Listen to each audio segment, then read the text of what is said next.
প্রিয় দর্শক সবাইকে শুভেচ্ছা জানাচ্ছি আজকের face the people live talk show দেখার জন্য। আপনারা অনেকক্ষণ ধরে অপেক্ষা করছেন নিশ্চয়ই এই অনুষ্ঠানটি বিশেষ পর্বটি দেখার জন্য, কারণ আজকের এই বিশেষ পর্বে থাকছে গুরুত্বপূর্ণ আলোচনা, বিশেষ করে বাংলাদেশের বর্তমান টক অব দ্য কান্ট্রি বলা যায়, টক অব দ্য ওয়ার্ল্ড বলা যায়। কারণ আনফর্চুনেটলি আমাদের প্রবাসে থাকা বাংলাদেশিরা বর্তমানে সবচেয়ে বেশি হতাশাগ্রস্ত হয়ে আছে, এবং প্রবাসে আমাদের বাংলাদেশের সুনাম ক্ষুণ্ণ হওয়ার অবস্থায় আমরা পতিত হয়েছি। এই বিষয়গুলি বিশেষ করে সাম্প্রতিককালে ইটালিতে গমনকারী বাংলাদেশিদের যে করোনা ভাইরাস পজিটিভ ধরা খেয়েছে, সেই সব বিষয় নিয়ে বা ইটালিয়ান গভর্নমেন্ট, ইটালিয়ান মানুষরা কী ধরনের প্রতিক্রিয়া প্রকাশ করছে, এবং ইউরোপের অন্যান্য দেশে কী ধরনের প্রতিক্রিয়া প্রকাশ করছে, আমাদের অবস্থান বর্তমানে কি সেখানে, এবং অন্যান্য দেশে প্রবাসীদের ঘিরে যেসব ধরনের ঘটনাবলী আমরা ইতিমধ্যে লক্ষ্য করেছি এই করোনাকালীন সময়ে, সেসব বিষয় নিয়ে আলোচনা করার জন্য, সেসব বিষয় নিয়ে আলোচনা করার জন্য আমার এখানে অতিথি হিসেবে উপস্থিত হয়েছেন 3 দেশ থেকে 3 জন বিশিষ্ট অতিথি। আমি তাদেরকে পরিচয় করে দিচ্ছি আপনাদের সামনে। আমার সাথে প্রথমেই রয়েছেন জনাব মীর মোনাজ হক। তিনি মুক্তিযোদ্ধা, সম্মুখ যুদ্ধ করেছেন তিনি মুক্তিযুদ্ধে, এবং তিনি একজন কলামিস্ট, সাংবাদিক এবং গবেষক। মীর মোনাজ হক, আপনি আমাকে শুনতে পাচ্ছেন নিশ্চয়ই? জি, শুনতে পাচ্ছি আপনাকে। আপনাকে স্বাগতম আমার আজকের এই পর্বে, ফেস দ্য পিপল পর্বে, আজকের বিশেষ পর্বে। আমি এরপরে পরিচয় করে দিচ্ছি জনাব নূরে আলম সিদ্দিকী বাচ্চু। ওনার নামেই পরিচয়, উনি ইটালি থেকে আমার সাথে যুক্ত হয়েছেন। ইটালিতে যথেষ্ট পপুলার একজন ব্যক্তিত্ব, এবং ইটালির কমিউনিটির মধ্যে তিনি দীর্ঘদিন কাজ করে যাচ্ছেন, কমিউনিটির বাংলাদেশি মানুষদের জন্য কাজ করে যাচ্ছেন। জনাব নূরে আলম সিদ্দিকী বাচ্চু, আপনি নিশ্চয়ই আমাকে শুনতে পাচ্ছেন? জি, আসসালামু আলাইকুম। আপনার আমাদের সাথে যারাই জয়েন আছে সকলকে ইতালি থেকে আপনাদেরকে সালাম জানাচ্ছি। জি, আপনার আরেকটু ভয়েসটা বাড়াতে হবে আমার কাছে মনে হয়। আপনি একটু আপনার মাইক্রোফোনটা আপনার মুখের কাছে যদি নিয়ে বলেন তাহলে একটু সুবিধা হবে। ধন্যবাদ আপনাকে। জি, এরপরেই রয়েছেন মাহবুব আরিফ, কিন্তু ব্লগার, অ্যাক্টিভিস্ট, কলামিস্ট, তিনি রয়েছেন সুইডেন থেকে। আজকের এই পর্বে আমাদের বিশেষ করে প্রবাসীদের নিয়ে আমরা কথা বলতে চাই, এবং এই প্রবাসীদের স্বার্থ যদি ঠিক রাখতে না পারি তাহলে কি অবস্থায় পতিত হতে পারে আমাদের বাংলাদেশের ভবিষ্যৎ, আমাদের অর্থনীতি, আমাদের রাজনীতি, সব কিছু বাংলাদেশের হুমকির মুখে পড়েছে আমি বলবো, বর্তমানে সাম্প্রতিককালে যেসব ঘটনাগুলি ঘটে যাচ্ছে। এই বিষয়ে আমি প্রথমে যেতে চাই জনাব নুরে আলম সিদ্দিকী বাচ্চু। আপনি ইটালি থেকে আমাদের সাথে যুক্ত হয়েছেন। বর্তমানে ইটালিতে সবচেয়ে বেশি সংকট যাচ্ছে আমাদের বাংলাদেশি প্রবাসীদের নিয়ে, এবং আপনি জানেন যে সেখানে বাংলাদেশ থেকে সম্প্রতি গমনকৃত প্রায় 129 জনের মতো বাংলাদেশিকে ফেরত দেওয়া হয়েছে, তাদেরকে অ্যাক্সেস দেওয়া হয়নি ইটালিতে। এবং এর কিছুদিন পূর্বে বা দুদিন পূর্বেই আমি বলবো যে সেখানে বাংলাদেশ থেকে যাওয়া কয়েকজন প্রবাসীর শরীরে করোনা ভাইরাস পজিটিভ ধরা পড়েছে। এর পেছনের কারণ ছিল corona certificate, corona virus positive false সার্টিফিকেটের কথা বলা হয়েছে। এবং আমরা জানি যে সেখানকার বিভিন্ন পত্রিকাতে এই বিষয়ে খুব ব্যাপকভাবে হেডলাইন হিসেবে প্রচার করা হয়েছে। আপনার কাছ থেকে সবকিছু ব্যাপারে জানতে চাই, এবং আপনার অনুভূতি জানতে চাই কি হতে পারে ভবিষ্যতে বাংলাদেশি প্রবাসীদের ভবিষ্যৎ ইটালিতে এবং ইউরোপে। আপনার কাছ থেকে এই সকল বিষয় একটু আপনি জানাবেন জনাব নুরে আলম সিদ্দিকী বাচ্চু। একটু জোরে বলুন। জি জি জি, শুনতেছেন মনে হয় একটু ক্লিয়ারে? আমি তারপর মাইক্রোফোনটা হাতে নিয়ে দেখি। ধন্যবাদ। প্রথমে আপনাদেরকে জানাচ্ছি ইতালির প্রবাসীদের পক্ষ থেকে আন্তরিক ধন্যবাদ যে বিষয়টা আমরা চেষ্টা করতেছি আপনাদের সাথে শেয়ার করার। প্রথম বিষয়, ইতালির সংবাদপত্রে যেগুলো লিখেছে সার্টিফিকেট ফলস পাওয়া যায়, এই কথাগুলো আসছে হলো আমাদের এই কমিউনিটির দুই একজন লোক সাংবাদিকদেরকে যখন সাক্ষাৎকার দিছে, সেখানে কি বলতে গিয়ে কি বলছে তিনিই জানেন, তারাই জানেন। সেখান থেকে এই বিষয়টা কি ভাইরাসের মতন ছড়ায় আর কি। প্রথম বিষয় হলো একটা রাষ্ট্রের সার্টিফিকেট ফলস কিনা, যেটা আজকে আমরা মামলার প্রস্তুতি নিচ্ছি। একটা রাষ্ট্রের সার্টিফিকেট ফলস, এটা একটা রাষ্ট্র বলার পূর্বে পত্রিকাগুলো কিভাবে লিখলো, পরবর্তীতে তারা প্রথম নোটিশের জব দিচ্ছেন সেটা হলো এটা, তারা আমাদের কাছে একটা ভিডিও ক্লিপ সেন্ড করছেন, আমাদের এই কোন এক বাংলাদেশি ভাই কথাটা বলছেন যে বাংলাদেশ থেকে এগুলা ঠিক কিনা নিয়ে আসতেছে, এটা হলো তাদের বেস।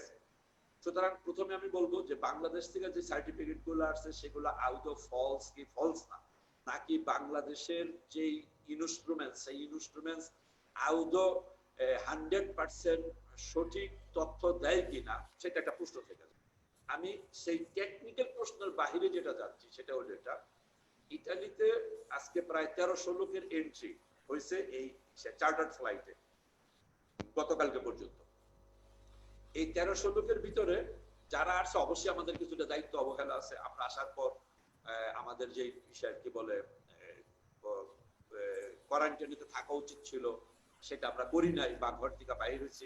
আপনার এই কথাটা কি আপনি বুঝাচ্ছেন যে বাংলাদেশি যারা এটা প্রচার করেছে বা প্রকাশ করেছে তাদের এই প্রকাশ করাটা উচিত হয়নি, এমন কিছু বুঝাতে চাচ্ছেন? আমি এটা উচিতের কথা বলতেছি না, আমি বলতে চাইতেছি এমন কি প্রমাণ আছে যেটা ফলস। সবচেয়ে বড় ব্যাপার এটা, আমি কথা বলতেছি না উচিত হয়েছে না না হয়েছে। প্রথম বিষয়, যারা এটা পড়ছে, বাংলাদেশি যে বলছে অথবা ইতালি সংবাদপত্র যেটা বলছে, আমরা ইল মেসেঞ্জার পত্রিকাগুলো নোটিশ করছি কি বেজের উপরে আপনি বলতেন একটা রাষ্ট্র ইল মেসাঞ্জোরটা সবাই দেখছে, এটাতে কি আসছে আসলে? এখানে হেডলাইন, বিশাল করে হেডলাইন আসছে, এখানে কি বলেছে আপনি যদি একটু বলতেন। আচ্ছা, সেই হেডলাইনের ভিতরে বলছে বাংলাদেশ থেকে ফলস সার্টিফিকেট নিয়ে তারা নেগেটিভ সার্টিফিকেট ফলস নিয়ে তারা ফ্লাই করছে। এখন এটা আজকে আমাদের ইটালিয়ান টিভিতেও আমাদের একটা আমরা আমাদের যে কি বলে তথ্য দেওয়ার সেটা আমরা দিছি, সেটা হলো এটা ফলস তখনই বলা যাবে যদি এটা ইনকোয়ারি করে ফলস পাওয়া যায়। এনিওয়ে মনে করি ফলস, কিন্তু গতকালকে 129 জন লোককে 129 জন বা 140 জন, আমি সঠিক সংখ্যা বলতে পারবো না, ইতালি থেকে যাদেরকে পুশব্যাক করানো হয়, এটা আন্তর্জাতিক আইন, ইতালির আইন, স্বাস্থ্যবিধি সমস্ত কিছু কি বলে এটাকে অবজ্ঞা করা হয়েছে। ইতালিতে এমন কোনো আইন নাই যে কিছু লোক ইতালিতে ইমিগ্রেন্ট তারা টেরিটরিতে ল্যান্ড করছে সেখানে তাদের রোগের জন্য ব্যাক করানো হবে, এরকম আইন ইতালিতে নাই। বরঞ্চ উল্টাটা আছে, ইতালির চিকিৎসা সাংবিধানিক ভাবে ডিফেন্স দেওয়া, কনস্টিটিউশনালি ডিফেন্স, এটা যে কোন লোক ইতালি টেরিটরিতে বিনা চিকিৎসায় মারা যাবে না। যেই কারণে ইতালিতে প্রচুর মামলা মোকদ্দমা হচ্ছে, যে 10 বছর 15 বছর যাবত ট্রিটমেন্ট হচ্ছে, গার্জিয়ানরা বলতেছে যে আমরা আর পারতেছি না তাকে। তারা কি এয়ারপোর্ট থেকে বের হয়েছিল, ইতালিতে ঢুকে পড়েছিল, ইতালিয়ান টেরিটরিতে ঢুকেছিল? না, তারা ইতালিতে লোমান্স ল্যান্ডে ছিল, তারা ইমিগ্রেশনে আসছে, কিন্তু এটা তারা কিন্তু ইমিগ্রেন্ট, তাদের 100 to 100 রাইট আছে এখানে প্রবেশ করার। তারা ইতালিতে কন্ট্রিবিউশন করে, ট্যাক্স প্রদান করে। ইতালির আইনটা যেটা সঠিক, যে আইনটা আমাদের ডিপ্লোমেট কর্পোরেশন যদি খুব ভালো থাকতো বা এমপিসি যদি ইমার্জেন্সি ইন্টারফেয়ার করতো, আইনটা হলো এটা, যেই লোকগুলো আছে, প্রথম বিষয় 130 জন তো টেস্টই করা হয় নাই, সে নেগেটিভটা পজিটিভ, আপনি সাইকোলজিক্যালি একটা রাষ্ট্রের বিপক্ষে কিভাবে এটা অ্যাকশনে যাবে? সুতরাং প্রত্যেকটা লোক আপনি না, সেখানে টেস্ট করা হয়নি, টেস্ট করা ছাড়াই কি তাদেরকে পজিটিভ বলা হয়েছে? টেস্ট করা ছাড়া তাদেরকে পাঠিয়ে দেওয়া হয়েছে। সুতরাং এটা আমি মনে করি ডিপ্লোমেটের চরম। না, এর আগে যাদের পজিটিভ ধরা পড়েছিল তাদের কথা বলছি। না, তাদের তো আর ব্যাক করা নাই, ব্যাক করেছে তো গতকালকে একটা। এর আগে যেই 200 এর আগেরটা যদি বলতেন। জি, এর আগেরটা যারা আছে তাদের যেই 12 জন টেস্ট পজিটিভ হয়েছে তাদের ট্রিটমেন্টটা হাসপাতালে নিছে। বাকি যেই 200 উপরে ছিল তাদেরকে 14 দিনের জন্য 5 স্টার হোটেলে রাখা হয়েছে, সেগুলো টেস্ট করা হচ্ছে। কিন্তু গতকালকের ঘটনাটা হলো চরম ভাবে দেশকে, আমি কি বলি, মানে আমি মনে করি 100 to 100 এটা ডিসক্রিমিনেশনের লাসিত। একই ফ্লাইটের ভিতরে জাপান, চাইনিজ ছিল, ইন্ডিয়ান ছিল, পাকিস্তানি ছিল, শ্রীলঙ্কান ছিল, তাদের কিন্তু এন্ট্রি দেওয়া হয়েছে। আমার প্রশ্ন, বাংলাদেশি কয়েকজনকে দেওয়া হচ্ছে যারা ওখানকার নাগরিক হিসেবে আছে, সিটিজেনশিপ, তারা বাঙালি বলবো না, তারা তো ইটালিয়ান। হ্যাঁ, তবুও বাংলাদেশি বংশোদ্ভূত। সেটা আমি সেটা যাচ্ছি না, তাহলে তো আরো প্রমাণ করলো ইট ইজ 100 to 100 এটা কি বলে discrimination and racism. Same origin Bengali, they are holding now Italian passport, so they have right to entry either positive or negative. Why not I am immigrant? এই বিষয়ে আমরা রাষ্ট্রীয় ভাবে আমরা এটা নোটিশ করতেছি। আমি আবার বলবো যে এখানে আমার সর্বোচ্চ দুঃখ হয় আমাদের ডিপ্লোমেটের প্রতি। ডিপ্লোমেট যদি সাথে সাথে এটাকে ইন্টারফেয়ার করতো, আমি আবার বলতেছি এর অর্থ এই না যে আমরা চিকিৎসার জন্য প্রোটেকশনে থাকবো না, আমরা আমাদের দায়িত্ব অবহেলায়। আমি বলছি যার যেটা দায়িত্ব সেটা পালন করা। একটা দায়িত্ব আমরা এখানে যারা আসছি সেখানকার ডিপ্লোম্যাটদের কি দায়িত্ব অবহেলার ব্যাপারটি আপনি বলতে চাচ্ছেন, অভিযোগ জি দিতে জি চাচ্ছেন? অবশ্যই বলতে চাচ্ছি ডিপ্লোমেটের দায়িত্বের অবহেলা, অথবা ডিপ্লোমেট জানে না তার পাওয়ার কতটুকু আছে, সে কোন জায়গায় ইন্টারফেয়ার করতে পারে বা কোন জায়গায় পারে না। 125 জন বা 10 জন লোক বা 50 জন লোককে এট এ টাইম আপনাকে পুশব্যাক করা, এটা যে ইমিগ্রেন্টের জন্য কত বড় ক্ষতি হলো। এখন আপনার কাছে ছোট্ট করে আপনার কাছে শেষ মন্তব্য জানতে যাচ্ছে, আবারও আপনার কাছে আসবো যে এই যাই হয়েছে ঘটনা, প্রতিটি পত্রিকা এসছে, এখন এই ঘটনাগুলি এভাবে আসার কারণে আমাদের বাংলাদেশিদের উপরে কেমন প্রভাব পড়তে পারে এবং কেমন প্রভাব পড়েছে অলরেডি, সেটা নিয়ে বাস্তবতাটা একটু যদি বলতেন। বাস্তবতাটা হলো এটা, ইতিমধ্যে অনেক কাজের জায়গায় মালিক পক্ষ বলতেছে তুমি কাজে আসতে হলে তোমার সার্টিফিকেট নিয়ে আসতে হবে। অনেক জায়গায় বাংলাদেশিদেরকে একটু দূরে দূরে রাখতে চেষ্টা করতেছে, অর্থাৎ মেলামেশার থেকে, যেটা প্রথমে বাঙালিরা করছে চাইনিজদের সাথে। সেই হিসাবে আমি বলবো সম্ভবত আল্লাহ একটা বিচারও করছেন এটা নিয়ে। আমার কথাটা হয়তো অন্যভাবে নেবেন না কেউ। কার সাথে বলেছেন বুঝিনি। প্রথম চাইনিজদের সাথে তো আমরা একটু, ও আচ্ছা, জি জি জি জি, হ্যাঁ হ্যাঁ। সেই হিসাবে আল্লাহ তাআলা হয়তো এটা একটা পানিশমেন্ট দিচ্ছে, সেই হিসাবে সরি টু সে। তবে এটা অনেক সত্য যে অনেক কাজের জায়গা থেকে মালিক পক্ষ সার্টিফিকেট চাচ্ছে। তবে হ্যাঁ, আমরা গত 2 দিন যাবত এখানকার যে স্বাস্থ্য ডিপার্টমেন্ট আছে তাদের সাথে আমরা একটা আলোচনায় আসছি, কারো ডকুমেন্টস থাকুক বা না থাকুক, স্টে পারমিশন থাকুক বা না থাকুক, মানে সে উপস্থিত হয়েছে, তার ট্রিটমেন্ট করা হোক অথবা টেস্ট করা হোক। আজকে এবং আমরা শনিবার রবিবার বন্ধের জন্য আমরা সার্ভিস নিয়েছি। আশা করি হয়তো আমরা এই 10 দিনের ভিতরে রোম এরিয়ার ভিতরে, রোম লাসিওর ভিতরে প্রায় 30-35 হাজার বাংলাদেশি যারা আছেন, আমরা আশা করি 10 দিনের ভিতরে সবার টেস্ট আমরা গভর্নমেন্টের কাছে পৌঁছাইতে পারবো যে আমাদের বর্তমান অবস্থাটা কি। কারণ রাষ্ট্র নিজেও ভয় ভীতির ভিতরে আছে, যে 1300 লোক আছে ধারণা করা হচ্ছে 500 থেকে 600 পজিটিভ, এই লোকগুলা গেল কোথায়? সেটাই আমার দুঃখ যে যারা আপনার কাছে আমি আবারও আসছি।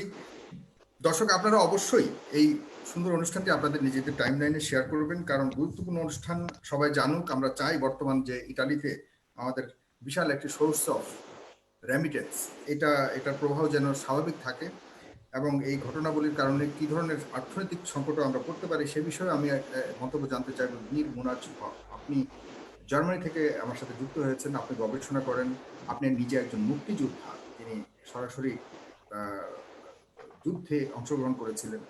আপনার কাছে কেমন মনে হয় দেশের এমন সংকটকালীন সময়ে যে নিজেও প্রবাসে আছেন দীর্ঘদিন ধরে এবং বাংলাদেশকে নিয়ে সার্বক্ষণিক চিন্তায় মগ্ন থাকেন, আপনার মন্তব্য জানতে চাচ্ছি এই বিষয়ে। জনাব মীর মুনাজ হক। ধন্যবাদ শাহরুল ভাই। আমার কথা শোনা যাচ্ছে না? জি শিওর, জি, পরিষ্কার। আচ্ছা, সবাইকে শুভেচ্ছা। আপনি একটা সুন্দর আলোচনার আয়োজন করেছেন। এই ধরনের আলোচনা অবশ্যই বেশি করা দরকার। আপনারা যে টপিক নিয়ে কথা বলছেন সেটা নিয়ে আমি গত 2 দিন থেকেই এটা নিয়েই লেখালেখিও হয়েছে, এবং জার্মানিতে থাকি যেহেতু আমি, জার্মানি ইউরোপের একটা সবচেয়ে বড় অর্থনৈতিক উন্নত দেশ, সেখানে সারা ইউরোপ নিয়ে আলোচনা হয় এবং ইউরোপিয়ান কমিউনিটিতে জার্মানির কন্ট্রিবিউশন সবচাইতে বেশি। এই যে ইউরোপিয়ান ইউনিয়ন থেকে বাংলাদেশে 334 মিলিয়ন ইউরো দেওয়া হয়েছে গত 2 সপ্তাহ আগে, কোথা থেকে দিল? ইউরোপিয়ান ইউনিয়নের টাকা নিশ্চয়ই, কিন্তু সেখানে সবচেয়ে বেশি অনুদান হচ্ছে জার্মান সরকার। প্রায় 1 ট্রিলিয়ন ইউরো অনুদান দিয়েছে নিজের দেশের প্রতিটা মানুষ, প্রতিটা, সে বাঙালি হোক, সে জার্মান হোক, সে কোনো দেশই হোক, যারাই বসবাস করে, তাদের গত 4 মাস থেকে প্রতি মাসের বেতন দেওয়া হচ্ছে। তারা তাদের বেতন ড্র করছে। 10 কিলো চাউল দেওয়া হচ্ছে না ত্রাণ। বাংলাদেশে আমি সবচেয়ে লজ্জিত যে সারা পৃথিবীতে মহামারী শুরু হয়ে গেছে, আর বাংলাদেশে চাল লুটপাট হচ্ছে এবং চাউল বিতরণ করা হচ্ছে। এটা তো আর কি বলে কক্সবাজারে দুর্যোগ না। এবং এই ব্যাপারে আমি আসছি, আরো বক্তব্য কিছু আছে। আমাদের বৈদেশিক ফরেন মিনিস্টার যে বক্তব্যগুলো দিয়েছে সবচেয়ে রাষ্ট্রবিরোধী কথা তিনি বলেছেন। এখন ইতালি সম্পর্কে আমরা যা জেনেছি, জার্মান পত্রপত্রিকা জেনেছি যে রেডিও 24-এ ইতালি অন্যান্য দেশে আপনাদের যেহেতু সেনজেন কান্ট্রি, আপনারা এখানে অনেকগুলি সেনজেন কান্ট্রি আছে, সেগুলো কি আমি ইতালির কথাটা পারে কিনা? নিশ্চয়ই আমি ইতালির কথাটা এই জন্য বলছি, এটা খুব বেশি ক্রুশিয়াল একটা টপিক হয়ে গেছে গত 3-4 দিন থেকে। 600 লোক, আমি যেটা জানলাম পত্রপত্রিকা, জার্মান পত্রিকায় লেখা আছে যে 600 লোক একবারে চলে এসছে ফলস সার্টিফিকেট নিয়ে। এই যে ফলস সার্টিফিকেট দেওয়ার যে বান্দা সাহেব, সেটা তো আমরা সবাই জানি, তাকে নিয়ে আলোচনা হচ্ছে। এবং সে 3 কোটি টাকা উপায় করেছে, সেটাও আমরা দেখেছি পত্রপত্রিকার মাধ্যমে, এবং কাগজের মধ্যে লিখে দিয়েছে যে আপনার নেগেটিভ নেগেটিভ যে কোভিড-19 হয় সেটা এরা দেখেই অবাক হয়ে গেছে, কি ব্যাপার এরকম সার্টিফিকেট। তো এটা অ্যাজ ইফ যে আপনার যখন রক্ত দরকার হবে আপনি হসপিটালে যাবেন, আপনি বলছেন যে আপনার গ্রুপ এ, আপনাকে দেন গ্রুপ এ রক্ত দেওয়া হবে, তা তো না। আপনাকে এই পর্যায়ে আপনাকে পুরোপুরি ভাবে টেস্ট করা হবে। যখনই এয়ারপোর্টে আপনার দাভিঞ্চি এয়ারপোর্টে যখনই এসছিল আরাবিয়ান এয়ারলাইন্স, তাদেরকে বাংলাদেশ না, প্রতিটা মানুষকে সেখানে প্রতি 10 জনের মধ্যে একজনকে ওই স্পেসিফাই করে তাদেরকে টেস্ট করা হয়েছে, এবং সেখানেই ধরা পড়েছে 23 জন বাঙালি যাদের হাতে সার্টিফিকেট আছে নেগেটিভ, কিন্তু তাদের পজিটিভ ধরা পড়েছে। তখনই সবাই স্ক্যান্ডেল হয়ে গেছে। সেই মন্ত্রী তখন বললেন, সেটা আমরাও শুনলাম। সেই জন্য কথাটা হচ্ছে কি, বাংলাদেশে আমরা মনে করি বোধহয় আমরা ওই বালির নিচে মুখ ঢুকালেই কেউ আর দেখবে না, সারা পৃথিবীতে মহামারী শুরু হয়ে গেছে, আর আমাদের দেশে প্রাণ দেওয়া শুরু করেছে, চুরি লুটপাট করা শুরু হয়ে গেছে। এই পর্যায়ে আমরা দেখতে পাচ্ছি যে আমাদের দেশের ফলস সার্টিফিকেট দিয়েও লোকের কাছ থেকে টাকা পয়সা উপায় করে সেখানে কারি কারি টাকা পয়সা উপায় করা হচ্ছে। এগুলো প্রতিটা বাঙালি হিসেবে আমাদের সবচেয়ে একটা মানে এইখানে একটা আমাদের সারা পৃথিবীতে দুর্নাম হয়ে গেছে যে এখানে 2 নম্বরই সবকিছুই চলে, এমনকি আপনার অসুস্থতা আছে কি নাই সেটাও 2 নম্বরই সার্টিফিকেট। এখন আসছি কেন এই সার্টিফিকেট দেওয়া হয়। রাষ্ট্র বারবার বলা হচ্ছে, রাষ্ট্রের যে কর্ণধার, রাষ্ট্রের যে সরকার প্রধান, তিনি বলছেন যে জিরো টলারেন্স। প্রতিটা ঘটনার পরে তিনি বলেন যে জিরো টলারেন্স। জিরো টলারেন্স বলার পরেও আমরা আহেদ, আমরা মিঠু, আমরা সুমন, আমরা পাপিয়া ইত্যাদি মানুষের কথা যখনই শুনি বলে ওইটা বাদে বাকিগুলো জিরো টল, ওইটা বাদে বাকিগুলো জিরো টল। এইটাই হচ্ছে এখনকার অবস্থান।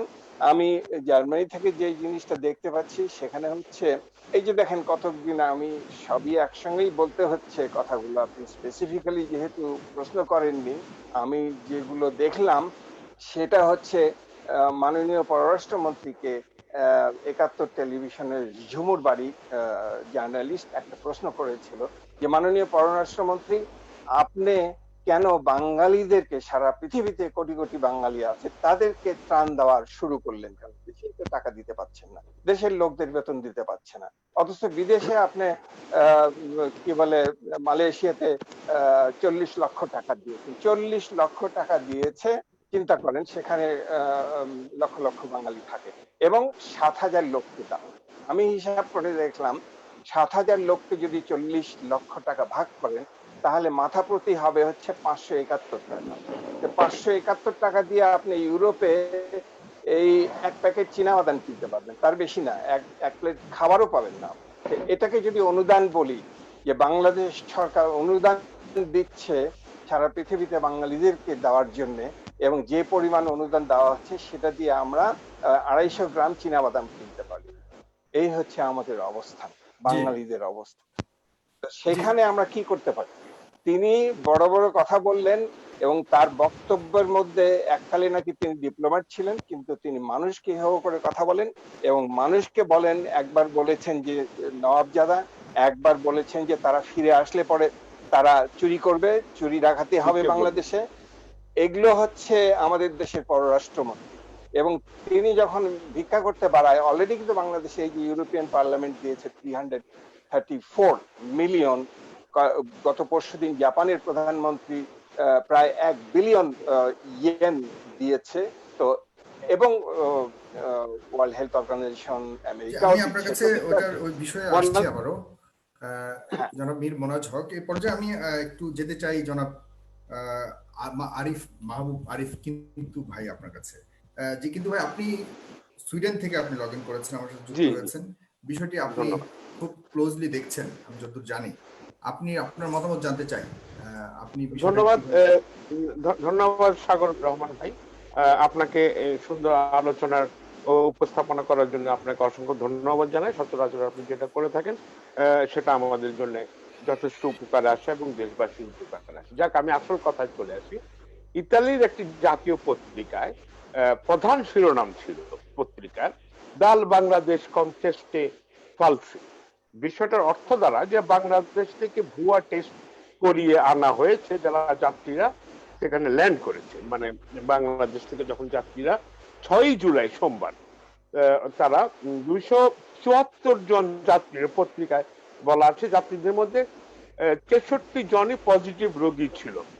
এখন অবশ্যই ইটালিয়ান সরকারের দায়িত্ব হচ্ছে কে নেগেটিভ কে পজিটিভ তারা অবশ্যই দেখবে, কিন্তু বাংলাদেশ থেকে হাতে সার্টিফিকেট ধরিয়ে দেওয়াটা যেটা ইটালিতে এসে ইমিগ্রেশনকে দেখাবে সেটা কি সরকারি সার্টিফিকেট না বেসরকারি সার্টিফিকেট, দায়িত্বটা ইতালিয়ান সরকারের কাছে যতটুকু পড়ে ঠিক ততটুকু বাংলাদেশ সরকারের কাছেও পড়ে। এখন আমাকে কোরবানির হাটে যদি ছাগল দিতে হয়, আমি যদি ওখানে পাঠা দিয়ে বসি তাহলে তো হলো না, আমাকে একটা নিয়মের মধ্যে থাকতে হবে। যাত্রী পাঠিয়ে দিলাম, যাত্রীটা কত নিরাপদ সেটা বাংলাদেশ সরকারেরও দেখার প্রয়োজন আছে। এটা হচ্ছে একটা mutual understanding in diplomatic process. তো আমাকে সেই দিকটা চিন্তা করতে গেলে বুঝতে হবে যে সামাজিক ক্ষেত্রে মনোজ ভাই যেটা বললেন যে অর্থনৈতিক ক্ষেত্রে কি অসুবিধা হচ্ছে, সামাজিক ক্ষেত্রে যে অসুবিধাটা হচ্ছে যে একজন বাংলাদেশী হিসাবে আপনিও প্রবাসে থাকেন, আমার শ্রদ্ধেয় সাগর ভাই, আমি আপনাকে খুব বিনয়ের সাথে বলতে চাই যে আপনি নিশ্চয়ই উপলব্ধি করেন যে বাংলাদেশের প্রতিটা ঘটনা যে কোনো কিছুই বাংলাদেশ থেকে যতটুকু সহজে আমরা জানতে না পারি তার চেয়েও খুব তাড়াতাড়ি এবং অতি সহজে আমরা প্রবাসে বসে জানি, এবং মান সম্মানটা ঠিক তখনই যায় যখন এই ধরনের সংবাদ প্রবাসের সংবাদপত্রে প্রকাশিত হয়। আমার ইটালিয়ান ভাই বাচ্চুর আলম ভাই যেটা বললেন যে যেই ধরনের অপমানের সম্মুখীন ওনারা হচ্ছেন ঠিক একই রকম অপমানের সম্মুখীন আমরা সুইডেনে কেন ইউরোপের 28টা দেশে হচ্ছি। তো এখানে সেঙ্গেন ইমিগ্রেশন যে নিয়ম আছে এটার মধ্যে যদি বাংলাদেশ পড়ে যায় তাহলে ঢাকা থেকে ডাইরেক্ট রোমের ফ্লাইট, আমস্টারডামের ফ্লাইট, লন্ডন হিথ্রোর ফ্লাইট, বার্লিনের ফ্লাইট, এগুলি কি অবস্থা দাঁড়াবে আমি ঠিক জানি না যে তারা কি সিদ্ধান্ত নেবে। তবে বাংলাদেশ একটি দুর্যোগপূর্ণ অবস্থার মধ্যে যাচ্ছে, আর প্রতি সময়ই এখন এখানেও কি নির্দেশনা প্রয়োজন হবে, মানে যে ইমিগ্রেশন ক্রস করে কোভিড পজিটিভ লোকজন যদি ইউরোপে চলে আসে তো এখানেও কি প্রধানমন্ত্রীর নির্দেশনা অপেক্ষা করার প্রয়োজন আছে নাকি না বাংলাদেশ সরকারের ইমিগ্রেশন বোর্ড এটা দেখবে সঠিকভাবে যেন কোভিড পজিটিভ লোকজন প্লেনে করে ইউরোপে কিংবা অন্যান্য দেশে চলে না আসে। এতে যেই দেশে আসে সেই দেশের ইমিগ্রেশনের দায়িত্ব বোর্ড আছে, তারাও এটা দেখবে, কিন্তু একটা দেশ থেকে চলে আসলেই যে দেশের মান সম্মান সমুন্নত থাকে সেটা কখনোই বলা যায় না। মহাজ ভাই যেটা বলছেন আমি আরেকটা প্রসঙ্গে বলছি যে এই করোনা ক্রান্তি লগ্নে বাংলাদেশে অসংখ্য পরিমাণ সাহায্য এবং সহায়তা বিদেশ থেকে এসছে, জাপান থেকে এসছে, জার্মানি থেকে এসছে, ইউরোপের ইউনিয়ন থেকে আসছে। তারপরেও যখন বাংলাদেশের মানুষদের কাছ থেকে 3,000 3,500 টাকা করে রাখতে হয় টেস্ট করার জন্য, এবং একটা লোক বলা যায় না কয়বার সে করোনা আক্রান্ত হতে পারে, মানে তার ভিতরে ভাইরাস থাকতে পারে, সে 2বার থাকতে পারে, 3বারও থাকতে পারে, কিন্তু তার জন্য বাধ্যগত নিয়ম করে দেওয়া হচ্ছে টেস্ট শুধু একবার করা হয়। তো এমন কি নিশ্চয়তা আছে যে লোকটা পরবর্তীতে আক্রান্ত হবে না? তো এই সমস্ত বিষয়গুলো আমি জানি না যে এই স্বাস্থ্য ব্যবস্থা বাংলাদেশে ঠিকভাবে চলছে কিনা। এর মধ্যে আপনারা জানেন যে আজকে বাংলাদেশের বিভিন্ন প্রধানমন্ত্রী সার্বক্ষণিক তো এটাকে অবলোকন করছেন, নিজেই তদারকি করছেন, কিন্তু তিনি তো মাঝে মধ্যে আমরা যা দেখতে পাচ্ছি, আপনি কি মনে করেন কি যে সরকার থেকে গাফিলতি আছে কিনা, যে প্রধানমন্ত্রী নিজেও কিন্তু সার্বক্ষণিক প্রেস ব্রিফিং করে যাচ্ছেন যে তিনি তদারকি করছেন, এরপরে এমনটা কেন হচ্ছে সে বিষয়ে আসলে আপনি মনোজ ভাইকে বলুন। আমি আপনার কাছে আবারও আসছি, আমি এ পর্যায়ে আবারও যেতে চাচ্ছি জনাব নূরে আলম সিদ্দিকী বাচ্চু, যে আপনি তো ইতালির কথা বললেন, ইতালিয়ান সরকার এই ব্যবস্থা নিয়েছে, অবশ্যই বৈষম্যমূলক একটা অবস্থা বা ব্যবস্থা নিয়েছে তারা, কিন্তু আমি আপনার কাছে জানতে চাচ্ছি বাংলাদেশ থেকেও বা কি ধরনের যে ব্যবস্থা নিয়েছে, কারণ সার্টিফিকেটগুলি তো ফালস পাওয়া গেছে, এটা তো সত্য। আমি আবার বলতেছি যে বাংলাদেশের থেকে কি আপনার কথা ক্লিয়ার, আপনার কথা আরেকটু লাউডলি বলতে হবে। শুনতেছেন? জি। এখন শোনেন? জি শোনা যাচ্ছে? বলেন। জি হ্যালো, জি জি। হ্যাঁ শুনছি, বলেন। আমি বলতে চাচ্ছি বাংলাদেশ থেকে কি সার্টিফিকেট ফলস নিয়ে আসলো না সার্টিফিকেট জেনুইন নিয়ে আসলো, এটা আসলে ইতালিতে ইমিগ্রেন্ট হিসাবে আমি এই মুহূর্তে এটা দেখতেছি না বিষয়। বাংলাদেশ থেকে যে সার্টিফিকেটটা ফলস নিয়ে আসলো, আমার প্রশ্নটা হলো এটা, যে প্যাসেঞ্জার আসলো সে কি জানে এটা ফলস? সুতরাং সেখানে অবশ্যই ওই রাষ্ট্র, ওই ডাক্তারের দায়িত্ব। প্রত্যেকটা লোক যদি তার দায়িত্ব পালন করে, আমি একজন রোগী, আমি একজন ডাক্তারের কাছে গেলাম, স্যার আমাকে একটা সার্টিফিকেট দেন, আমি কি অসুস্থ নাকি? ডাক্তার আমার কি বলে, যেই দেশ এখন মরা মানুষ রেখা দিয়া বলে যে কি কয় ট্রিটমেন্ট চলতেছে, আপনি 3 দিনের পয়সা নিয়ে আসেন। তো ওই রাষ্ট্রে তো একটা সন্দেহ থাকবে। কিন্তু আমি আমার কথা বলতেছি, আমি ইমিগ্রেন্ট, আমি একটা ল্যাবরেটরিতে গেলাম, বললাম যে আমি ইতালিতে যাব, আমার একটা টেস্ট দেন। উনি বললাম আমাকে 4000 টাকা দেন বা 3000 টাকা দেন, তার পয়সা দিলাম। 3 দিন পর বা 2 দিন পর বললো যে আপনি নেগেটিভ। আমি তো এটা দায়িত্ব বহন করি না, এটার দায়িত্ব বহন করবো ওই ডাক্তার, ওই রাষ্ট্র। আর আমি যদি ইতালিতে আইসা পৌঁছলাম, আমি যদি রোগও নিয়ে আসি, এই রাষ্ট্রের দায়িত্ব কারণে আমি রাষ্ট্রে 20 বছর চাকরি করছি, আমি পয়সা দিছি, আমাকে আপনার বিপদের সময় আমাকে জাহাজের ভিতরে যাইতেছে, আমাকে পানিতে ফেলাই দিবেন, এটা মানতে পারি না। হইতে পারে আমার রোগ, আমি বলতেছি না যে আমি রোগ নিয়ে আসি নাই, না আসছি। সুতরাং আমার কথাটা আরেক বিষয়। কিন্তু আমরা আমরা আমরা আমরা আপনার কাছে যেটা জানতে চাচ্ছি সেটা বিশেষ করে যে, ঠিক আছে আপনার কথা, আপনি ইটালিয়ান গভর্নমেন্টের যে ভূমিকা সেটা নিয়ে আপনি কথা বলতে যাচ্ছেন, কিন্তু আমাদের উদ্বেগের যে জায়গাটুকু সেটা হলো আমরা বাংলাদেশ থেকে, আমাদের বাংলাদেশের যে বিষয়টা সেটা তো অবশ্যই, সেটা আমি আবার বলতেছি, ইতালির বা জার্মানের বা যে কোনো একটি ইমিগ্রেন্ট প্যাসেঞ্জার বাংলাদেশ থেকে ফ্লাই করার পূর্বে আমাকে বললো একটা সার্টিফিকেট নিতে হবে। সার্টিফিকেট কে দিব? বাংলাদেশের হয়তো ঢাকার ভিতরে 10টা বা কুমিল্লার ভিতরে 5টা হাসপাতাল আছে, ল্যাবরেটরি আছে। আমি তো সেখানে সরল বিশ্বাসে গেলাম, যাওয়ার পর আমাকে সার্টিফিকেট দিলেন, এইটার দায়িত্ব আমি বহন করবো। এটা আবার দেখা গেছে যে আজকে যে পররাষ্ট্রমন্ত্রী যে কথা বলেছেন সেটা আপনার সাথে আমি আপনাকে বলতে চাই, আপনি বলতে সুবিধা হবে যে কিছু বাংলাদেশির কারণে ইতালিতে বাংলাদেশের নাগরিক সম্পর্কে বিরূপ ধারণা তৈরি হয়েছে। ইতালিয়ান জনগণও শুনেছি তারা এখন বাংলাদেশি দেখতে পছন্দ করে না। ভুয়া টেস্ট রিপোর্ট নিয়ে যাবার দায় সরকারের উপর কি আসে কিনা, এই ধরনের প্রশ্নে তিনি বলেছেন যে এটা সরকারের উপর আসে না, এদের অনেকেই ইতালির নাগরিক, তারা কাণ্ড জ্ঞানহীন কেন? আমি একটু সরি, আমি এই জায়গায় কথা বলবো।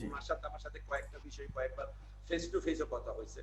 আমাদের এই পররাষ্ট্রমন্ত্রী এমন সব কিছু কথা বলেন, উনি নিজেই বুঝেন না যে এটা কি ওনার পরিবারের উপর গিয়া পড়তেছে না বাহিরে গিয়া পড়তেছে। উনি এমন সব, উনি যে বলতেছে কাণ্ড জ্ঞান আমাদের নাই, ওনার এই স্টেটমেন্টে মনে করি যে ওনার নিজেরই কোনো কাণ্ড জ্ঞান নাই, ওনার নিজেরই কোনো কাণ্ড জ্ঞান নাই। উনি একজন পররাষ্ট্রমন্ত্রী হইয়া কিভাবে সব কথাবার্তা বলে যে ভুয়া সরকার দায়িত্ব বহন করে না।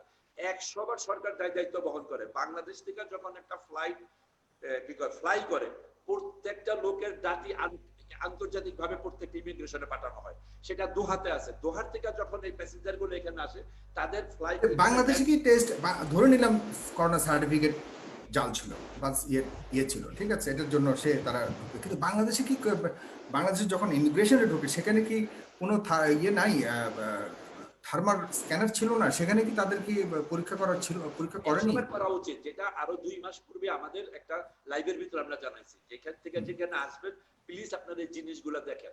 সুতরাং এখানে আমি যেটা মনে করি, দেখেন মানে কি অবস্থা, একটা লোক ইমিগ্রেশনে যেই সমস্যাটার ভিতরে পড়ছে, মনে করি বাংলাদেশে গিয়ে একটা লোক সেখানে আটকা পড়ছে, তার রেসিডেন্স পারমিটের ভ্যালিড শেষ হয়ে যাচ্ছে, সেই লোকটা তো আপ্রাণ চেষ্টা করবে ইতালিতে আইসা পড়ার জন্য, কারণ তার ভ্যালিড শেষ হইলে সে আসতে আরো 2 বছর লাগবে, আসতে পারবে কিনা সেটা একটা সন্দেহের ভিতর পড়ে।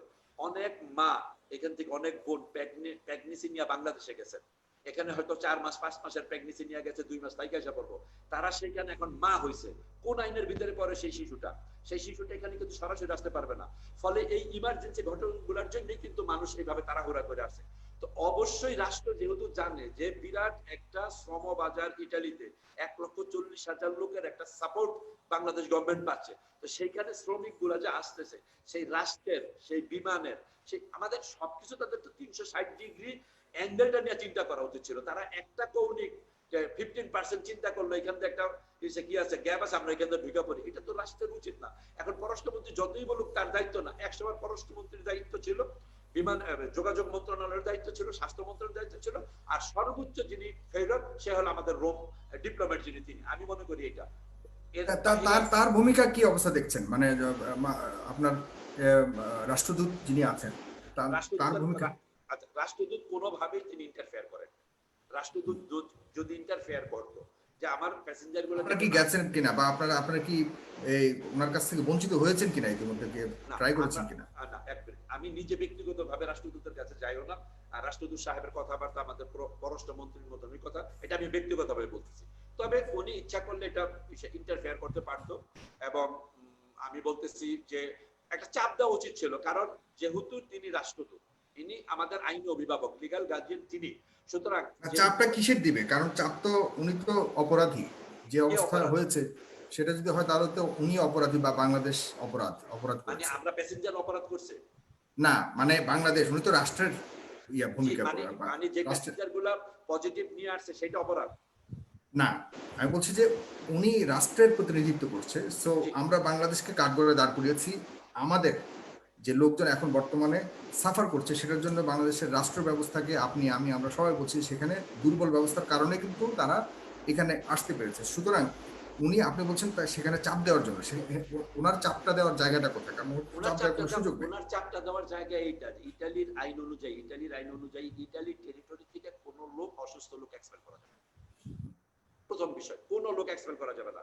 দ্বিতীয়, যে লোকগুলো আছে তারা তো টেস্ট ছাড়া তাদেরকে কেন ব্যাক করাবে? তাদেরকে টেস্ট করুক, কে পজিটিভ কে নেগেটিভ আমরা জানি। আমার প্রশ্ন, 125 জন লোকের ভিতরে মনে করি 124 জন পজিটিভ, একটা লোক ছিল নেগেটিভ, তারে যে আবার প্লেনে ভরে দিলেন, উনি যে অসুস্থ হইলেন, এটা দায়িত্ব কে বহন করবে?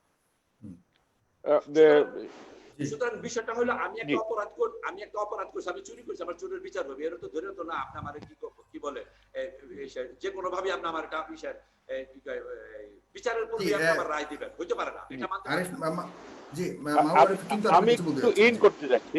বিষয়টা হচ্ছে যে বাংলাদেশ থেকে যে সার্টিফিকেট নিয়ে আসুক, ওটা ইউরোপিয়ান স্ট্যান্ডার্ড অ্যাকসেপ্টেবল কিনা, সরকারি হোক কিংবা বেসরকারি হোক, প্রথমত দেখতে হবে যে এটা ইউরোপ অ্যাকসেপ্ট করলো কিনা। এখন ওই সার্টিফিকেটে কতটুকু ভ্যালু আছে সেটা নির্ভর করে। শোনা যাচ্ছে না? জি জি, এখন শোনা যাচ্ছে। হ্যাঁ জি, হ্যাঁ শোনা যাচ্ছে। জি, আমি একটু এই ব্যাপারে আমার কিছু বক্তব্য আমি বলে নিই, সেই দেশের সরকার অ্যাকসেপ্ট করলো কিনা।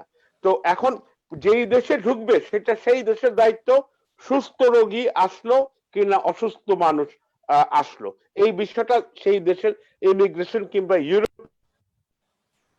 শোনা যাচ্ছে না? আপনার কি কোনো ফোন আসছে বারবার, বা এমন কিছু হচ্ছে জনাব মাহবুব আরিফ? কিন্তু না, দুঃখিত। জি, তো এই বিষয় আপনার ফোনটা আপনার ঠিক করতে হবে। আমি পর্যায়ে মোনাজ হক আপনার কাছে যেতে চাই। জি, মীর মোনাজ হক, আপনি বলছেন। হ্যাঁ, আমি কয়েকটা ব্যাপারে যেগুলো নিয়ে আপনারা আলাপ করতেছেন তার ক্রুশিয়াল কিছু পয়েন্টের উপরে যাচ্ছি, যেটা হচ্ছে বাংলাদেশ থেকে যখন একটা প্লেন ছাড়বে তখন ইমিগ্রেশন ডিপার্টমেন্ট বাংলাদেশের এবং এয়ারলাইন্স যৌথ ভাবে সেখানে ক্লিয়ার কতগুলো কাজ করতে হবে। সেটা হচ্ছে তার কোভিড-19 পজিটিভ কি নেগেটিভ, সেটা প্রথমেই তারা সেখানে মানে একটা টেস্টের মাধ্যমে নির্ধারণ করবেন। সেখানে সার্টিফিকেটে লেখা থাকলেও এই সার্টিফিকেট যে তার, সেটার তো কোনো প্রুফ নাই, এবং যে একটা ইনস্টিটিউশন দিয়েছে সেই ইনস্টিটিউশন কি ইটালিয়ান ডাভিঞ্চি এয়ারপোর্টের লোকেরা জানে? ডাভিঞ্চি এয়ারপোর্ট অ্যাকসেপ্ট করে কিনা এখন কথা হচ্ছে, ডাভিঞ্চি এয়ারপোর্ট তো আর ইন্ডিভিজুয়াল প্রত্যেকটা ইনস্টিটিউশন যারা এটা দিচ্ছে সেটাকে তো আর রিকগনাইজ এভাবে করবে না, সে তারা রাষ্ট্রকে রিকগনাইজ করবে, রাষ্ট্রকে যে দায়িত্ব দিয়েছে রাষ্ট্রকে ট্রাস্ট করবে। এই যে দেখেন, আপনাকে একটা আমি বলি, গত 3 দিন আগে আমার মেয়ে প্যারিস থেকে বার্লিনে আসছে, সে পড়াশোনা করে সেখানে। তাকে এয়ারপোর্টে নামার সঙ্গে সঙ্গে একটা ফর্ম দিয়েছে, সেই ফর্মটা ফিল আপ করো। ফর্মের মধ্যে কয়েকটা কথা লেখা আছে, তুমি কি অসুস্থ ছিল কিনা, হেন তেন ইত্যাদি আর কি সবকিছু। তখন যখন দেখছে যে কোনো সিমটম নাই, তখন তারা প্যাসেজ দিয়ে দিয়েছে, চলে আসছে, আমি তাকে নিয়ে আসলাম। এটাই হচ্ছে ইউরোপের মধ্যেও যে বিদেশিরা এক দেশ থেকে আর এক দেশে আসে, তখন তাদেরকে একটা সেই এয়ারপোর্টে কিছু স্পেসিফিকেশন আছে। ইদানিং কালে এটা করেছে তারা, বিভিন্ন রাষ্ট্র কিছু কিছু দেশের উপরে হ্যাঁ এরকম স্পেসিফাই বলে দেওয়া হয়েছে, স্পেসিফিকলি রিকোয়েস্ট করা হয়েছে যে ওইসব দেশ থেকে অবশ্যই আসার সময় তারা যেন নেগেটিভ সার্টিফিকেট নিয়ে আসেন এবং প্রমাণপত্র নিয়ে আসেন যে তাদের কোনো করোনা ভাইরাস নাই। সেটা কিন্তু কুয়েতও করেছিল, কুয়েত করে আবার উঠিয়েছিল, আবারও ইম্পোজ করেছে বাংলাদেশের উপর। না, কারণ এক্ষেত্রে সেটার এবং কোনো ইউরোপে ভ্যালিডিটি যেমন নাই তো। ইউরোপে আপনি চলাচলের যেটা ক্ষেত্রে ইউরোপিয়ান কান্ট্রিগুলোর কিন্তু ওরকম কোনো বাধ্যবাধকতা নাই। সে কারণে তারা নাই, শুধুমাত্র জিজ্ঞাসা করে যে তোমার কোনো এমন সিম্পটম বা এমন বোধ হ্যাঁ, তুমি এটা হয় করো না। কিনা। বা ইউরোপের ইউনিয়নের ইমিগ্রেশন বোর্ড একটা সিদ্ধান্ত নিতে হয় যে এটা বাংলাদেশের প্রতি ইম্পোজ করা যায় কিনা। বাংলাদেশ থেকে চিংড়ি মাছের ভিতরে যখন ভিসা আসে, আপনি কি মনে করেন ইউরোপিয়ান ইউনিয়ন বাংলাদেশের ইমিগ্রেশন বোর্ডকে না দায়িত্ব না, আমাদেরকে এটা প্রেসাইজলি কতটা- বলতে হবে। হ্যাঁ, মাহবুব ভাই, আমাদেরকে প্রেসাইজলি একটা কথা বলতে হবে, সেটা হচ্ছে বাংলাদেশের সরকারের যে গাফিলতি, সেটা তো আমরা রন্ধে রন্ধে টের পাচ্ছি। সেটা হচ্ছে একবার গার্মেন্টস খুলবে, তাদেরকে পাঠিয়ে দেওয়া হলো, আবার চলে আসলো। এগুলো হচ্ছে প্রতিটা ব্যাপারে। আপনারা জানেন এখন অবস্থা কি হয়েছে জার্মানিতে, আর আগামী 1 থেকে 2 বছরের মধ্যে বাংলাদেশ থেকে কোনো গার্মেন্টস ইম্পোর্ট করা হবে না। ডাইরেক্টলি তারা বলেছে, যেহেতু সেই শ্রমিকদেরকে তারা মাসিক বেতন পরিশোধ করেনি, সেই শ্রমিকের তৈরি গার্মেন্টস তারা কিনবে না, জনগণ তারা কিনবে না, অর্থাৎ ইম্পোর্ট করা হচ্ছে না। এবং তার ফলে কি হচ্ছে, আমি ইন্টারন্যাশনাল কতগুলো কথা বলি যোগ সাজসে, যে জি বল। না এখন এশিয়ার মধ্যে লিডিং পজিশন, শুধু এশিয়া এখানে পৃথিবীর মধ্যে একটা লিডিং পজিশনে যাবে, এবং প্রথম স্টেপ হচ্ছে এশিয়াতে। এবং এশিয়াতে অলরেডি ভারতকে এখন একঘরে করে ফেলেছে, এবং ভারতের নেতৃত্বে যেসব দেশ ছিল সাউথ এশিয়ার দেশগুলো, সমস্ত কর্তৃত্ব এখন চায়না নিয়ে নিয়েছে। আপনারা সেটা জানেন।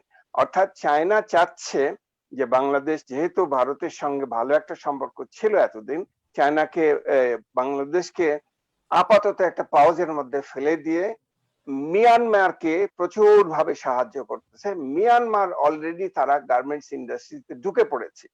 আপনারা জানেন আফ্রিকার কিছু কিছু দেশ, সিয়েরা লিওন, তারপরে ওই ইথিওপিয়া আরো ইথিওপিয়া ছোটখাটো দেশ, হ্যাঁ ইথিওপিয়া, তারা রীতিমতো চ্যালেঞ্জ নিয়ে শুকে পড়ছে এই বিজনেসে আমরা ঢুকবো, এবং তারা বাংলাদেশের চেয়েও কম পয়সা উৎপাদন করে।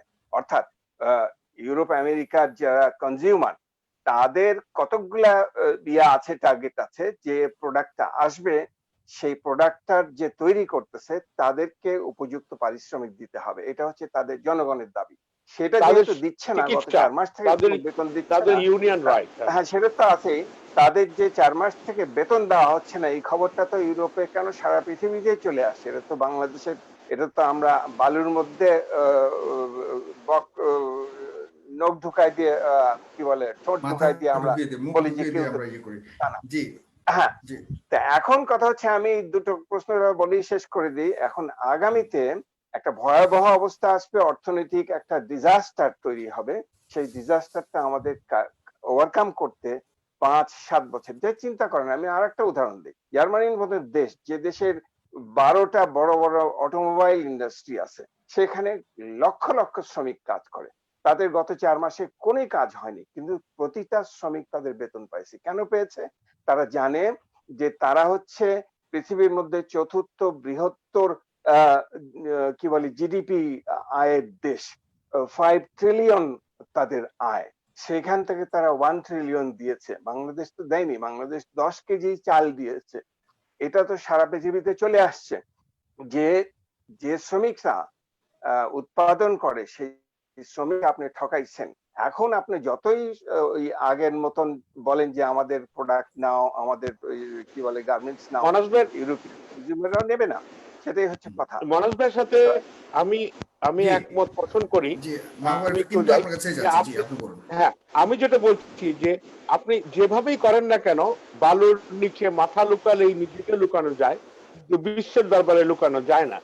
তদ্রূপ আপনি ডিজিটাল সিকিউরিটি অ্যাক্ট করে মানুষের মুখ বন্ধ করতে পারেন, কিন্তু সংবাদ প্রবাহ পশ্চিমা দেশে কখনোই বন্ধ হতে পারে না। এই যে একটু আগে আলম বাচ্চু ভাই যেটা বললেন যে আমরা ইউরোপে কিভাবে অপদস্থ হচ্ছে, পথে ঘাটে কর্মক্ষেত্রে বাইরে স্কুলে কলেজে বাংলাদেশি মানুষ হিসাবে, এই বিষয়টা সেখানে আবার আমাদের দেশের পররাষ্ট্রমন্ত্রী উনি বক্তব্য করতেছেন, উনি বক্তব্য করেন, মাঝে মাঝেই করেন যে সমস্ত দোষ বাঙালিদের। তাহলে বাঙালিদের বিদেশে আসার আগে একটা স্কুলে ভর্তি করা যাও, পররাষ্ট্রমন্ত্রী এই দায়িত্ব নেন না কেন? ওনার যদি বাঙালিদের যদি বলা হয় তাদের কারণে, তাদের দোষে, তাহলে বাংলাদেশে মানুষরা যখন বিদেশে আসবে একটা স্কুলে ভর্তি করা দিয়ে ওদেরকে শিক্ষিত করে নিলে হয়। এই ধরনের অপবাদ দেওয়া কোন রকমই উচিত হয় নাই একজন পররাষ্ট্রমন্ত্রী, যেটা ইতালির মানুষদের যারা প্রবাসী, যারা রেমিটেন্স পাঠায় তাদের উপরে গিয়ে এটা পরে। এবং কেউ যদি প্রশ্ন করে, তোমার দেশের পররাষ্ট্রমন্ত্রী তোমাকে বলল তুমি অশিক্ষিত, তুমি ব্যবহার জানো না, তো এটা তো শুধু ইটালির লোকদের কেন, আমাদের আমরা যারা ইউরোপে থাকি আমাদের ঘাড়ের উপরে এসে বর্তায়। ধন্যবাদ, আমি আর দীর্ঘায়িত করলাম। জি জনাব নুরুল আলম সিদ্দিকী বাচ্চু, আপনার কাছে যেটা আমি আরো জানতে চাই সেটা হলো যে আপনি তো ইটালির কথা বললেন, কিন্তু বাংলাদেশ থেকে অনেকে এখনো আসার বাকি রয়ে গেছে, যারা ইটালিতে বসবাস করতো আগে, ইমিগ্রেন্ট সেখানকার, তাদের অবস্থা কি হতে পারে এবং বর্তমানে যে সংকট চলছে এতে করে কি একইভাবে চলতে থাকবে, তাদেরকে ফেরত পাঠানো হবে, বা বর্তমান কি সিদ্ধান্ত নিচ্ছে কনক্রিটলি ইটালিয়ান এখানে সরকার? একটা বিষয় হলো শুধুমাত্র অফিসিয়াল একটা সার্কুলার দেওয়া হয়েছে, এক সপ্তাহের জন্য যোগাযোগ বাংলাদেশের সাথে বন্ধ, এটা এক সপ্তাহ ইটালির মন্ত্রণালয়ের থেকে। বাকি পত্রিকায় এটা শুরু হয়েছে অক্টোবর পর্যন্ত, নভেম্বর পর্যন্ত, আগামী 2021 মার্চ পর্যন্ত। অর্থাৎ যা না তার চেয়ে একটা প্যানিক সৃষ্টি করা হচ্ছে যে মানুষকে, এগুলি কোন ধরনের পত্রিকা, বাংলাদেশি নাকি ইটালিয়ান? বাংলাদেশি পত্রিকায় আসছে, আজকে দেখছি কত জায়গায় লেখছে মার্চের 2021 মার্চ পর্যন্ত বাংলাদেশ থেকে আসতে পারবে, কেউ লেখছে অক্টোবর পর্যন্ত আসতে পারবে। বাট অফিসিয়াল আপনি যেটা জানেন এটা এক সপ্তাহের জন্য, শুধু এক সপ্তাহের জন্য। মূলত অক্টোবরে যে কথাটা আসছে সেটা হলো কিছু কিছু এয়ারলাইন্স তারা অক্টোবর পর্যন্ত যে বুকিং গুলো ছিল সেগুলো ক্যান্সেল করছে, এটা হলো মূল বিষয়। এবার আসি বাংলাদেশের যে অবস্থাটা, এখান থেকে যে লোকগুলা বাংলাদেশে আটকা পড়ছে তারা এখানে আসার জন্য অবশ্যই উদ্গ্রীব। আমরা আপনার চেষ্টা করতেছি, আমাদের 17 জুলাই শুক্রবার দিন একটা ডেমনস্ট্রেশন আছে বিভিন্ন বিষয়ে, কারণ ইটালিতে এখন একটা মাইগ্রেশন চলতেছে, সেটাকে সহজ করার জন্য আমাদের ধর্মীয় অধিকার, যেই লোকগুলা বাংলাদেশ আটকা পড়ছে তাদেরকে আসা, আর তাদের যদি পজিটিভও থাকে, আমি রাজপথ থেকে আওয়াজ আমার একটি, যেহেতু আমি 15 বছর 10 বছর ইটালিতে চাকরি করছি, যেহেতু আমি ইটালির রাষ্ট্রীয় চিকিৎসা খাতে আমি কন্ট্রিবিউশন করছি, সুতরাং আমি এখন ইটালির বাহিরে যদি অসুস্থ হই, ইটালির রাষ্ট্রীয় দায়িত্ব সেটাকে আমাকে ফিডব্যাক দেওয়া। সুতরাং সেই হিসাবে যতই বলুক যে তারা পজিটিভ এখানে আসতে পারবে না, বা বাঙালি আমরা অনেক সময় ট্রল করতেছি, ভালোই হয়েছে এটিতে পাঠাই দিয়েছে, এটিতে আবার গ্যাঞ্জাম করতেছে, এটা যার যার একটা আইডিওলজিক্যাল ব্যাপার। কিন্তু রাস্তায় যেহেতু আমি আজকে 30 বছর যাবত রাস্তায় বলতে চাচ্ছি, সারাদিন আন্দোলন নিয়েই থাকি একটার পর একটা, আমি সেই কথাটা বলতে চাচ্ছি, আমি এটা ডাইজেস্ট করতে পারতেছি না যে একটা বিদেশি একটা ইমিগ্রেন্ট এখানে চাকরি করলো, এখানে কি বলে সমস্ত জায়গায় সে কন্ট্রিবিউশন করলো, এখন তিনি আন্তর্জাতিক এরকম একটা কোভিড সিস্টেমের গিয়ে হয়, এটা মনে করি বাংলাদেশে না, তৃতীয় একটা কান্ট্রিতে লোকটা গিয়ে লকডাউনে পড়ছে, তার কি কোন রাষ্ট্রের কি তার দায়িত্ব নেই? সুতরাং আমি মনে করবো বাংলাদেশ সরকার প্রধান সরাসরি বিষয়টা ইন্টারফেয়ার করা উচিত। কারণ আমাদের বাংলাদেশে চোর ধরতো প্রধানমন্ত্রীর কি লাগে, কি বলে তিনি বলেন নাকি কিরকম একটা কথা বলছে, এবার প্রধানমন্ত্রী বলছেন ছাড় দেওয়া হবে না, ধরা হবে। যেহেতু একজন চোরের অ্যারেস্ট করার জন্য বাংলাদেশের ওসির দায়িত্ব না, প্রধানমন্ত্রীর বক্তব্য দিতে হয়। আমি সরাসরি আপনাদের এই অনুষ্ঠানের মাধ্যমে বলবো যে বিষয়টা প্রধানমন্ত্রী হ্যান্ডেল করা উচিত, যে ওইখানে যে শ্রমিক আছে সেই শ্রমিক, মানে কথা তো এটা যে কি বলে, আমি তো 27-28 বছর পাইলা বড় করছি রাষ্ট্র, বাংলাদেশ রাষ্ট্র, তারপরে এই রাষ্ট্রটা তুমি ইটালি 1 পয়সা ইনভেস্ট করো নাই, এই শ্রমিকটা তুমি তৈরি করার বাবা হয়েছে, বাংলার কথা, আমাদের টাকার কথা বললাম, তুমি 27-28 বছর 30 বছর পর তোমার ওখানে কাজ করছে, কাজ করে সে ইনকাম করছে, ইনকাম করে তোমার গভর্নমেন্টকে সে ট্যাক্স পেমেন্ট করছে, বাংলাদেশ গভর্নমেন্ট 18 দেয় নাই, সেই লোকটা যেহেতু এখানে এসে পড়ছে, যেহেতু আমার ক্যাপাসিটি ক্যাপাবিলিটি নাই ট্রিটমেন্ট করার, তো তুমি তাকে নিয়ে ট্রিটমেন্ট করবা না কেন? এটা হলাম যারা পজিটিভ আছে। আর আপনাদের এইটার মাধ্যমে আশ্বস্ত করতে যাই, বাংলাদেশে যে মা বোন যে যেভাবে আটকে পড়ছেন, ইনশাল্লাহ জীবন যতক্ষণ আছে আমরা 17 তারিখ থেকে আমরা রাজপথে আন্দোলন কন্টিনিউ রাখবো, মুভমেন্ট রাখবো, যতক্ষণ পর্যন্ত তাদেরকে সুন্দরভাবে এখানে এন্ট্রি করতে না দেয়। সুতরাং এই ধরনের প্রোপাগান্ডা যারা করতেছে তারা আসতে পারবে না, তাদেরকে ব্লক করে দেওয়া হয়েছে, বা যারা বাহবা দিতে চাচ্ছেন ভালো করছে, আমরা এইগুলোর সাথে একমত না। আমরা চেষ্টা করব নাগরিক অধিকার, শ্রমিক অধিকার, ইমিগ্রেন্ট অধিকার, তিনটা অধিকারকে এক জায়গায় আইনা ন্যূনতম যে বিষয়টা সেটা একটা সলিউশন আনার জন্য। একই সাথে অনুরোধ করব যারা পজিটিভ তারা ট্রিটমেন্টে যান। ইটালি রাষ্ট্রতে যারা এখন আছেন, বিশেষ করে যে 600 লোকের খোঁজা হচ্ছে বলা হচ্ছে, অর্থাৎ 1300 লোক ইটালিতে এন্ট্রি হয়েছে, ধারণা করা হচ্ছে প্রায় অর্ধেক পজিটিভ ছিল, এই লোকগুলা গেল কোথায়? আমি আপনাদের এই অনুষ্ঠানের মাধ্যমে সেই ভাইদের কাছে অনুরোধ করব, যদি আপনারা মনে করেন যে আপনারা বাংলাদেশ থেকে আসছেন, আপনাদের ন্যূনতম ভয়ভীতি হয় একটা পজিটিভের জন্য, সরাসরি ফেস না করতে পারলে আমাদের অফিস সবাই ছিলেন ইটালির, সেটা হলো রোম শহরে, আপনারা আমাদের সাথে যোগাযোগ করেন। আমরা আপনাদেরকে আশ্বস্ত করছি আমাদের নিজ দায়িত্বে আপনাদেরকে নিয়ে যাব। আমরা একটু টেস্ট করে ইটালিয়ান জনগণকে জানাই দিই যে দেখেন ভুল একটা হইতে পারে, কিন্তু আমরা রাষ্ট্রীয় যেই কি বলা হয়েছে প্রস্তুতি নেওয়া হচ্ছে এটাকে কন্ট্রোল করার জন্য, আমরা সেই কন্ট্রোলের সাথে একমত, আমরা সবাই অংশগ্রহণ করতেছি। আপনাকে ধন্যবাদ। আমরা অনুষ্ঠানের একদম শেষ প্রান্তে আর 2 মিনিট করে কথা বলতে পারবো। জনাব মীর মুনাজ হক, আপনি শেষ কথা বলেন। আমি এইখানে একটা ওই বাচ্চু ভাই যে কথাবার্তা বললেন তার রেশ ধরে আমার একটা বক্তব্য, সেটা হচ্ছে প্রতিটা নাগরিক যে ইউরোপে যারা থাকে তারা হেলথ ইন্স্যুরেন্স পে করে, অর্থাৎ আপনার রাইটস আছে সেখানে health insurance, health take care করার পাওয়ার। সেই হিসেবে আপনি একজন বাঙালি হন, ইটালিয়ান হন, আফ্রিকান হন, যারা ইতালিতে থাকে বা ইউরোপে অন্যান্য দেশে থাকে তারা একই ধরনের স্বাস্থ্য সেবা পাবে, এটাই হচ্ছে নিয়ম, এটা ঠিক। কিন্তু প্রশ্নটা হচ্ছে আমরা এক্সপ্লিসিটলি বাঙালিদেরকে নিয়ে কথা বলছি, যখন বাঙালিরা যারা ইতালিতে বসবাস করে তাদের মধ্যে অনেকে ন্যাশনালাইজড হয়ে গেছে ইতালিতে বা অন্যান্য দেশে, তারা সেই দেশের নাগরিকত্ব পেয়ে গেছে। আপনারা জানেন গত ফেব্রুয়ারি মার্চ মাসে যখন কোভিড আক্রমণ শুরু হয়ে গেল, না, আমার কথা হলো এখানে যে তখন- যে আমার কথা হলো আপনার কথার সাথে আমি জাস্ট একটু সাপ্লিমেন্ট করি যে আমি মানলাম বাচ্চু ভাই যেটা বলেছেন যে তাদের রাইট আছে চিকিৎসা নেওয়ার, তাদের রাইট আছে ওখানে ঢোকার, সবকিছু ঠিক আছে, কিন্তু যখন কোনো একটা সংকটকালীন সময়ে স্পেসিফাই করা হবে এবং এটাকে ইন্ডিকেট করা হবে খুব স্পেসিফিক্যালি যে এরকম কোনো ক্ষেত্রে কাউকে আমরা ঢুকতে দিব না, সেটা নিজেদের দেশেরও হতে পারে, তারা হয়তো নিজেদের দেশেরটাকে উল্লেখ করেনি। এটা সম্পূর্ণ বাংলাদেশ গভর্নমেন্ট যেমন তার দায়িত্ব অবহেলা করছে। আচ্ছা, আপনাকে আমি এখানে আমার চিন্তাটা শেষ করে দেই, সেটা হচ্ছে গত ফেব্রুয়ারি মার্চ মাসের কথা আপনাদের খেয়াল আছে যে আমেরিকা এবং ইউরোপের অনেক দেশ তাদের নাগরিকরা যারা আটকা পড়েছিল সারা পৃথিবীতে, আমি জানি জার্মানির প্রায় 50,000 লোক সারা পৃথিবীতে হলিডে করতে গিয়ে আটকা পড়ে গেছিল এবং তারা সেই দেশে ফিরে নিয়ে আসছে। বাংলাদেশ থেকে 150 জন জার্মান নাগরিক, সেটা জার্মান কালো চামড়া জার্মানও হতে পারে, বাংলাদেশিও জার্মান হতে পারে এবং জার্মান জন্মগতভাবে হতে, তাদেরকে তারা ফিরে নিয়ে আসছে চার্টার প্লেনে করে। এটা হচ্ছে রাষ্ট্রের দায়িত্ব।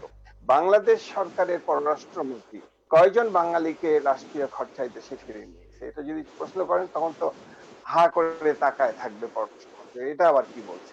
কিন্তু বিদেশে সেটা করে, তাদের দেশের নাগরিককে বিপদের মাঝে রাখবে না, তারা ফিরে নিয়ে আসে, এটাই হচ্ছে নিয়ম এবং এটাই তারা করেছে। কিন্তু আমরা তো সেই স্কেল বাংলাদেশের জন্য প্রয়োগ করতে পারি না, এটাই হচ্ছে কথা। এখন প্রশ্ন হচ্ছে আমরা এই অবস্থাতে যেভাবে বাঙালিরা এতদিন পর্যন্ত লুকে ছেপে থেকেছে, এখন প্রতিদিন 4,000 5,000 করে আক্রান্ত হচ্ছে। দেখেন বাংলাদেশের অবস্থা, বাংলাদেশ কিন্তু অলরেডি 16 নম্বরে চলে আসছে। বাংলাদেশ ফ্রান্সকে ছেড়ে গেছে, ইতালিকে ছেড়ে গেছে আক্রান্তর দিক থেকে, ভারত 3 নম্বরে চলে গেছে। এখন সাউথ এশিয়া পুরো যে রিজিয়নটা আছে, ওই পুরো রিজিয়নটা এখন এফেক্টেড হয়ে গেছে এবং সেটা আস্তে আস্তে আস্তে আস্তে অনেক বিশেষজ্ঞরা বলছে বাংলাদেশে 1 মিলিয়ন লোক আক্রান্ত হবে, 1 মিলিয়ন লোক আক্রান্ত হবে। চিন্তা করে দেখেন, সেখানে আমাদের 10 কিলো চাউল দিয়ে সেটা সমাধান করতে পারবে না, আমাদেরকে জিডিপির 10% দিতে হবে। আমরা তো যা দেখেছি যে প্রায় আমেরিকা ইউনাইটেড স্টেটস কিন্তু অনেক বেশি আক্রান্ত হয়ে গেছে অলরেডি। হ্যাঁ, অলরেডি 3.5 মিলিয়ন তারা আক্রান্ত হয়ে গেছে এবং এইসব দেশগুলো হবে, সাউথ এশিয়ান দেশগুলো হয়। সেই জন্য আমাদের আবেদন হওয়ার সম্ভাবনা অনেকেই বলেছে। ধন্যবাদ আপনাকে। জি, আমি শুধু লাস্ট কথাটা বলি, একটা সেন্টেন্স, সেটা হচ্ছে বাংলাদেশ সরকার যেন আমাদের যে জিডিপি, আমরাও কিন্তু জিডিপির 2-4 নম্বরে না থাকি, সারা পৃথিবীর লিস্টের মধ্যে আমরা 41 নম্বর দেশ হিসেবে লিস্টেড, সেই হিসেবে আমাদের জিডিপি আয় $345 বিলিয়ন। আমাদের জিডিপির অন্তত 10% আমাদেরকে দিতে হবে জনগণকে সুস্থ রাখার জন্য, তাদেরকে চাকরি ছাড়াই, কর্ম ছাড়াই তাদেরকে বেতন দিতে হবে।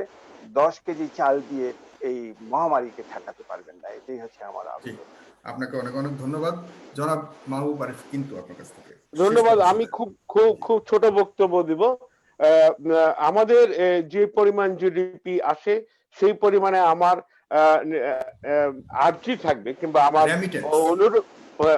অনুরোধ থাকবে যে আমাদের জিডিপির অন্তত 10% স্বাস্থ্য খাত এবং শিক্ষা খাতে আচ্ছা, হ্যাঁ।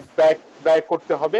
এটা আমার দাবি, কারণ স্বাস্থ্য খাতের অবস্থা খুবই দুর্যোগপূর্ণ এবং আমাদের শিক্ষা খাত খুবই সংকটময় অবস্থার মধ্যে আছে। এটি আমার একমাত্র দাবি। যদি দেশকে উন্নতির শিখরে নিতে হয় তাহলে শ্রমিকদের বেতন ঠিক যাবে, তবে তাদের স্বাস্থ্য ঠিক থাকবে এবং শিক্ষা খাতে প্রচুর পরিমাণে আমাদের বাজেট রাখতে হবে।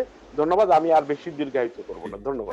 জনাব নুরুল আলম সিদ্দিকী বাচ্চু, আপনার শেষ যদি কোনো কথা থাকে আমরা অনুষ্ঠানে আমার শুধুমাত্র এতটুকু কথা, সেটা হলো এটা আমরা রাষ্ট্রীয়ভাবে এবং প্রাতিষ্ঠানিকভাবে আমরা বিশ্বাস হারাইছি কোন বিষয়টা। সুতরাং এই বিশ্বাসটা ফিরাই আনার রাষ্ট্রের দায়িত্ব, অর্থাৎ বাংলাদেশ সরকারের দায়িত্ব এবং দূতাবাসের দায়িত্ব।